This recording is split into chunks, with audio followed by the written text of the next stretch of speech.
عدم اعتماد کا ہنگام، اور وہ ہنگام بھی ایسا ہے کہ پاکستان کی جو صف اول کی سیاسی قیادت ہے، کبھی ایک دوسرے کے گھر، کبھی پہلا تیسرے کے گھر اور کبھی تیسرے والا چوتھے کے گھر، روزانہ کی بنیاد کے اوپر ایک سلسلہ جاری ہے۔ چودھری شجاعت حسین جو بہت علیل تھے، اللہ پاک ان کو صحت دے، وہ اسلام آباد کل سے آئے ہوئے ہیں۔ فضل الرحمان صاحب سے ان کی ملاقات ہوئی، اس کے بعد آصف علی زرداری سے ان کی ملاقات ہوئی، لیکن سیاست کے اندر وقت کے اوپر فیصلے لینے کا اور تاخیر سے فیصلے لینے کا کچھ فائدہ ہوتا ہے، اور بعض اوقات اتنا نقصان ہو جاتا ہے کہ آپ کو پچھتانا پڑتا ہے۔ چودھریز کے متعلق اس وقت تاثر یہ ہے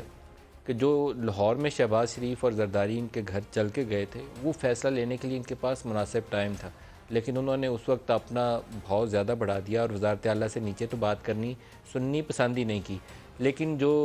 ترین گروپ اور علیم گروپ آپس میں اکٹھے ہو گئے ہیں، جہاں پر 40 کے قریب ایم پی ایز ان کے ساتھ بیٹھے ہیں، اور آج میری ان کے ایک ایکٹیو رکن کے ساتھ جو ابھی لاہور میں بیٹھے ایک اپنی میٹنگ کی کوارڈینیشن میں مصروف تھے، وہ کہتے ہیں کہ 2 روز کے بعد 5 مزید اراکین کا اس میں اضافہ ہوگا، اور علیم خان اس وقت لندن گئے ہیں جہاں وہ جہانگیر ترین سے ملاقات کریں گے۔ تو اس کے بعد چودھریز والی پوزیشن اور اتحادیوں والی پوزیشن تھوڑی کمزور پڑ گئی ہے، لیکن پرائم منسٹر خود چل کے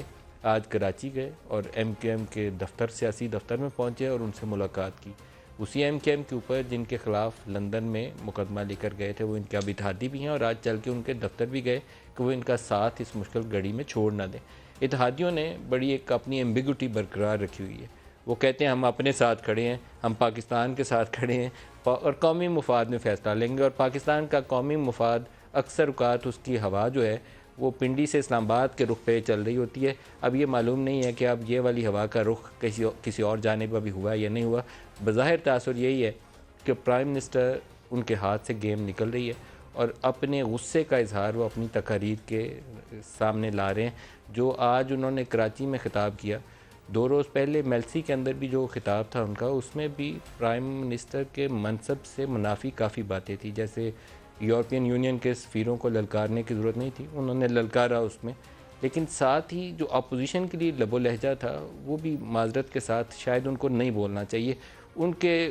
پارٹی کے اندر سے کچھ جونیئر کینڈیڈیٹ اٹھ کے اس طرح کی زبان بولے نا، اوئے فضلو، تو پھر تو وہ بات سننے میں آتی ہے، لیکن کنٹینر پہ کھڑے عمران خان جب وہ اوئے پرائم منسٹر یا اوئے وزیر اعظم، اوئے نواز شریف کہتے تھے اس میں، اور اب خود وزارت عظمیٰ پہ موجود پرائم منسٹر والے جو آفس ہے اس کی حیثیت میں فرق ہے۔ اب یہ کنٹینر وائرل نہیں ہے، تو پرائم منسٹر نے آج اپوزیشن کو کس لہجے میں بلایا، پہلے وہی سن لیں۔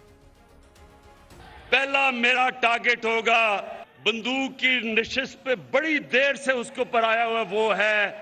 آصف علی زرداری۔ یہ ڈاکو زرداری، یہ ظالم آدمی ظلم کرتا ہے، چوری کرتا ہے۔ آصف زرداری، تمہارا وقت آ گیا۔ دوسری طرف آپ نے دیکھا ہوگا مقصود چپڑاسی والا، شوباز جوتے پالش کرنے والا، بوٹ پالش کرنے والا، وہ اس کے ساتھ مل گیا ہے۔ تمہارا بھی، تمہیں پتہ ہے کہ اگلے 3 مہینے کے بعد